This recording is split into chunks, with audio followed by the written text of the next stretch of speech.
Good evening, Seth. Yeah. Seth is going to be one of our authors at the Spring Book Bash on April 25th at the Randall House in downtown Greer, South Carolina. Seth, tell us about your book. All right. So my debut novel is For a Lark, and it was published through the Bombay Circle Press, which is in Mumbai, India. So long story, but basically, I had an encounter with a couple of people decades ago, literally, that lasted all of maybe 5 minutes. And something about that encounter stayed with me for the rest of my life. One of the people that I met that night lived rent free in my head from then on. Um, and around the time, and I've always been a writer. I mean, I used to write newspaper articles. I was a wine columnist and a food critic, and that kind of stuff. And my wife's always been like, write a book, and I'm like, I don't know how to do that. And so when COVID hit, and it became clear that I was going to be stuck in my house for the foreseeable future, no work, no whatever, I was like, okay, let's do this. Now, I had had a couple of attempts at writing novels before where I thought I knew what I was doing, and I didn't. And, so I've got shelved manuscripts like most of us do. But I don't know, this one just, I'm not sure. I tell people that For a Lark is my Athena, that it sprang fully formed from my head. Mm-hmm. Um, and I don't know. So I don't know how much of the plot you want me to go into. It's set around a gentleman's club in Scottsdale, Arizona, Mm-hmm. and it's a very slow burn. It's hard. It's a romance, but it's not a pure romance novel. It's women's Okay. fiction. It's book club, um, but it's a very slow burn. Friends to lovers story of an exotic dancer who is very damaged, very low self esteem, um, and lands a job at a highbrow club in Scottsdale, has the most unlikely friendship develop with a manager of a pizza and sub shop that's Mm. nearby. Um, they don't know how to interact with each other. He falls first, he falls for her, but he's taken, so he can't. So he keeps telling himself, I'm just here because I care about her, and her life is all spinning out of control. And so he kind of becomes her safe space, and she Mm-hmm. constantly crashes back into his world. And he's like, "What am I doing here?" And it gets complicated. And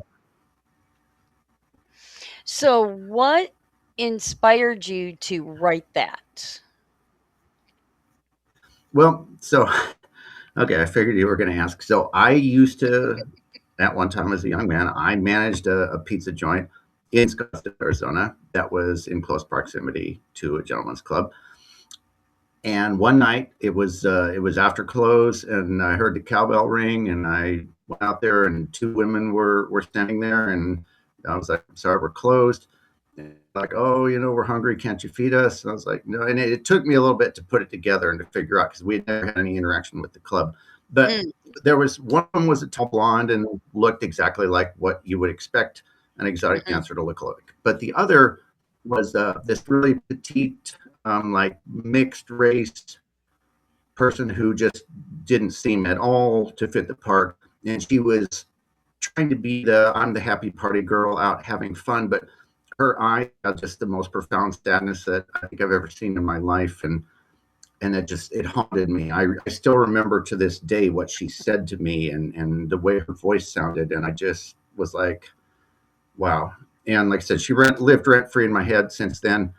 And so finally, one day I decided, I can't write her story because I have no idea who she is or what her story Mm-hmm. was. But, I've been through a lot in my life. Um, my family and people I love have been touched a lot by a lot of things in this world. And I don't know, I just decided that we were going to do this. So, do you have any? Now, I am not the main character. I got to say, I'm not the main character. I'm not him. So, do you have any plans for future books? I do. I've written. a second manuscript, which is currently on sub with my agent, and Hmm. it's mostly a rom com. It's set in a fictional town in north central Virginia, which is based on really Sperryville, Virginia, and it's set in a high school. It's a hate to love between two high school teachers at a rural high school who despise each other at the beginning and are forced to work together. They have to be on the field trip committee together and organize and plan the field trip. And obviously, things are going to go wrong, but obviously they're going to fall in love at some point. So, and then I'm working on another one that I haven't got too far in, but it's really kind of near to my heart. And it's set in a fictional version of Comic Con. It's a Mm. con like Comic Con, but Hmm. I know how much of a hassle it is to get permissions and copyrights and all this stuff from For a Lark. Trust me, I've got a lot of song lyrics and things in there that I had to go through a lot of work to get permission to use those. So I was like, ooh, Well, at least you did with get the Disney permission and though. Star Wars and everything. Oh yeah, yeah, oh for sure. So that's been it's a challenge because I'm making it all up, but Mm. also it's a multi POV, and so Oh. that makes it really because then I have to constantly keep track of who's doing what, where, when, why, and all that. So my style of writing tends to be multi POV, and it tends to be kind of in the Scottish, Irish storytelling style, in which you Mm. have all these people who all have their own story, and they all somehow end up interacting. There's something that brings them together, and they have all different reasons for being there. They don't know each other, but somehow through all that, they're gonna find the person that has what they need, and they're gonna all these things. And so Mm. that's kind of how For a Lark is, and that's really how that book's going to be. Mm. So you mentioned that you wrote newspaper columns. What is Mhm. your current day job? My current day job is, believe it or not, a middle school math teacher. Oh, did not see that one coming. Middle No, school no, math I've been teacher. a, I've been a professional educator since 1996, Hmm. and done all these other things on this side. Oh, Believe me, being a okay. newspaper columnist is not, it's like the least lucrative thing in the world, pretty much. And it sounds like everything, but it isn't. As a side gig. Uh huh. Tell us about being a foodie. Okay. So yeah, I was raised in a house where food wasn't a big deal. I mean, Mm. you just ate because you were hungry or because it was supper time or whatever, but there was nothing special about it. I didn't get exposed to ethnic foods or anything like that. We just didn't do that. Hmm. And so when when my wife and I were first dating, she came to my apartment the first time and we were talking about food, and she opened my refrigerator and she was like, "Where's all your food?" And I was like, "In the freezer." And then she opened the freezer and there was like a bunch of frozen burritos and stuff, and I was a Hmm. single guy, and I was like, Oh she was like, "You cannot be serious." And so yeah, I mean, she taught me initially, and then I don't know. Once I kind of got the knack for it, I just took off. I mean, through her, I got exposed to all different kinds of food and all kinds of different things. And I was like, wow, I didn't know that food was like uh, an experience. I just thought you just ate because you had to. And so, yeah. yeah. Right. So yeah, there's a fair amount of references to food and drink in my books, and yeah, I'm just I was a wine and food writer, and Mm. I love to cook. I love to create in the kitchen. I gotten into Indian food and all different kind of things, and yeah, it's awesome. What is your favorite restaurant then that you typically go out to? Is there a certain Oh yeah, particular restaurant? oh yeah, yeah. Select and Greer Ah. is probably my favorite restaurant in the world. I mean, I love that place so much. They get a 6 out of 5 on ambience and service and food. I love Select. I love Gianna. Gianna's like probably my second in downtown Greenville. Mhm. Great Northern Italian. We're big fans of Passerelle, the little bistro there on the Falls Park of the Reedy. But Oh there's yeah. so many great places. I mean, Greenville's such a foodie paradise. I mean, really, that's yeah, I could go on and on about all the great restaurants in this area. Yes, I have noticed that there is a lot of really good food in this area. Hmm. So, so what do you typically what's your favorite dish then to cook at home? It depends. It varies, but I'm pretty good, like I said, with Indian food. So butter chicken, puff Mm, bhaji, things like that's kind of one of my specialties. My wife, she put me on the spot one time in a way that was like terrifying, and then it ended up being pretty cool. When we lived in Virginia, we both worked part time at a winery, and it was owned by an Indian woman. And after I didn't work there anymore, and she was still working there part time, she came home one day and tells me that she volunteered me to cook for the staff get together or whatever, and told me I was cooking Indian food. And I was like, wait a minute, you volunteered me to cook Indian food for an Indian family, that runs a winery. And yeah, I was scared to death, but it all went well, and everybody seemed to enjoy it, and so I took So that as an so affirmation. you are not a native to South Carolina then? Oh Lord, no, no. I was born in Phoenix, Arizona. Oh, Um, okay. yeah, grew up in Arizona, and then worked my way eastward. Went from there to Colorado, then to Kansas, then to Missouri, and then back to the East Coast, and been up and down the East Coast ever since. What was your favorite place to live? Virginia, Okay. yeah, and Colorado. Though they were both really great, but yeah, yeah, Virginia has a lot to offer. Virginia's a great place. I'm a history nut, and Mhm. you're right in the middle of it there, and Oh, it's yeah. beautiful. You've got just the Blue Ridge. I mean, we have a little bit of the Blue Ridge here, but you have the Mhm. Blue Ridge there, and it's just Okay. it's amazing. So when do you think your next book is gonna be coming out? Do you have any time I frames? No? don't have even an inkling. Like I said, I'm on sub right now, so it's in the hands of a number of publishers, and then we're just playing the waiting game. That's Publishing's a lot of waiting. It's a lot of Mhm. like, you get really excited for a little bit, and then like absolutely nothing happens for months, and then you get really excited again for a while. And so, yeah, I mean, that's so we're in that waiting stage right now, where um, at any day I could get that phone call that says, "Hey, we got an offer on your book," or Mhm. months could go by of silence. So you went with a press out of India, you said? Mhm. Yeah, yeah. I went through the traditional querying, and wasn't really getting too far.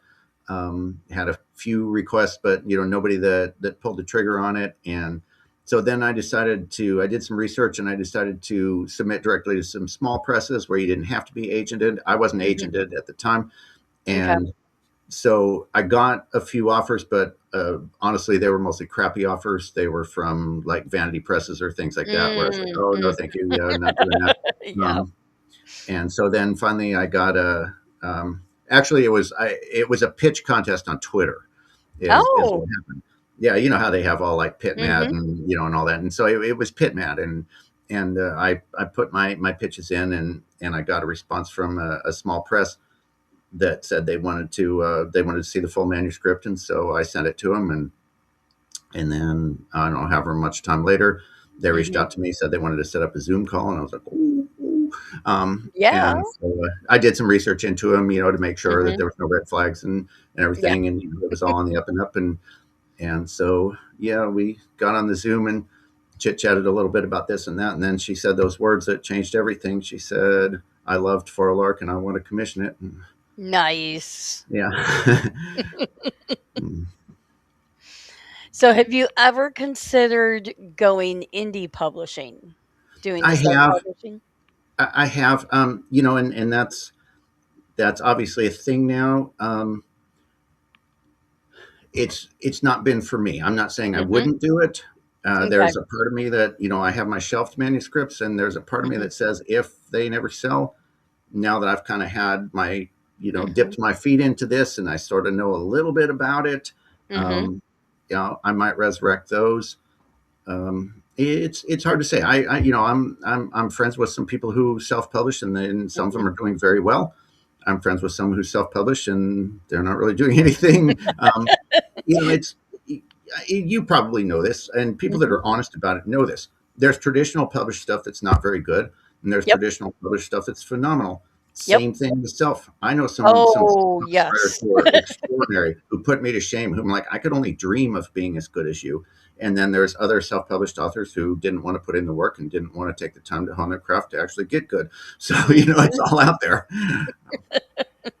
Yes, there is, it's there's the good and bad of all industries. And Hmm. it seems to be it doesn't matter what industry you're in, and self-publishing and traditional or small press, all of it is we have the same thing.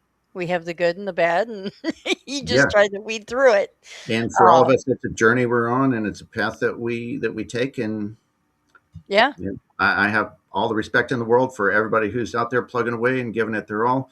Whatever that looks like, whether it's a big five, six-figure deal, or whether it's a self-published and hey, my book's on Amazon, please buy it. I mean, it's Yeah.